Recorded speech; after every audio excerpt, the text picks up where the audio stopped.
Revelation 14 is divided into 3 sections. Revelation 14, 1 through 6. The Lamb and his faithful people. The Lamb stands on Mount Zion with 4,000 people bearing the names of the Lamb and Father, while a heavenly sound accompanies their unique new song. These truthful and blameless followers remain devoted and follow the Lamb wherever he goes as firstfruits to God, before an angel appears with an eternal gospel for every nation. A memorable verse from this section is verse 4. These are those who did not defile themselves with women, for they remained virgins. They follow the Lamb wherever he goes. They were purchased from among mankind and offered as firstfruits to God and the Lamb. Verses 7 through 13. Judgment warnings and blessed endurance.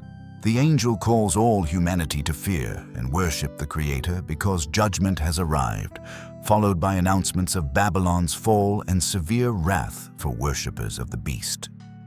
God's people must endure faithfully, and heaven declares those who die in the Lord blessed, because they rest from labor while their deeds follow them. The verse to notice here is verse 12. This calls for patient endurance on the part of the people of God who keep his commands and remain faithful to Jesus. Verses 14 through 20. The earth harvested. One like a son of man sits crowned on a white cloud with a sickle, and harvests the ripe earth at an angel's command from the temple. Another angel gathers earth's grapes into God's great winepress, which is trampled outside the city until blood flows across a vast distance. Verse 16 is a strong anchor for this section. So he who was seated on the cloud swung his sickle over the earth, and the earth was harvested.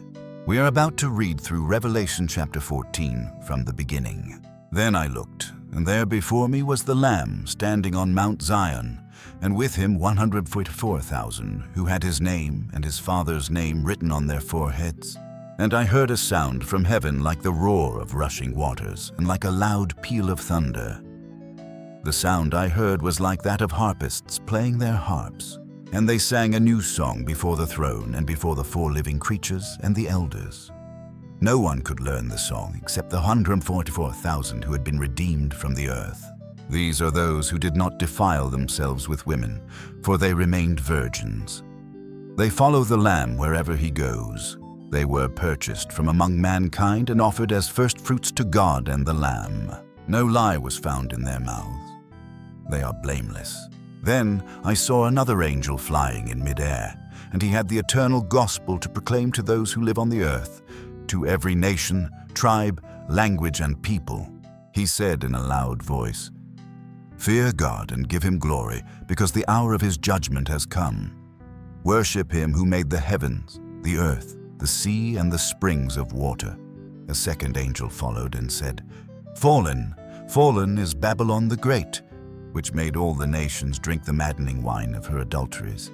A third angel followed them and said in a loud voice, "If anyone worships the beast and its image and receives its mark on their forehead or on their hand, they, too, will drink the wine of God's fury, which has been poured full strength into the cup of his wrath. They will be tormented with burning sulfur in the presence of the holy angels and of the Lamb, and the smoke of their torment will rise forever and ever. There will be no rest day or night for those who worship the beast and its image, or for anyone who receives the mark of its name. This calls for patient endurance on the part of the people of God who keep his commands and remain faithful to Jesus. Then I heard a voice from heaven say, "Write this, blessed are the dead who die in the Lord from now on." "Yes," says the Spirit, "they will rest from their labor, for their deeds will follow them." I looked, and there before me was a white cloud, and seated on the cloud was one like a son of man with a crown of gold on his head and a sharp sickle in his hand. Then another angel came out of the temple and called in a loud voice to him who was sitting on the cloud, "Take your sickle and reap, because the time to reap has come, for the harvest of the earth is ripe." So he who was seated on the cloud swung his sickle over the earth, and the earth was harvested. Another angel came out of the temple in heaven, and he too had a sharp sickle. Still another angel, who had charge of the fire, came from the altar and called in a loud voice to him who had the sharp sickle, Take your sharp sickle and gather the clusters of grapes from the earth's vine, because its grapes are ripe. The angel swung his sickle on the earth, gathered its grapes, and threw them into the great winepress of God's wrath. They were trampled in the winepress outside the city, and blood flowed out of the press, rising as high as the horses' bridles for a distance of 1,600 stadia.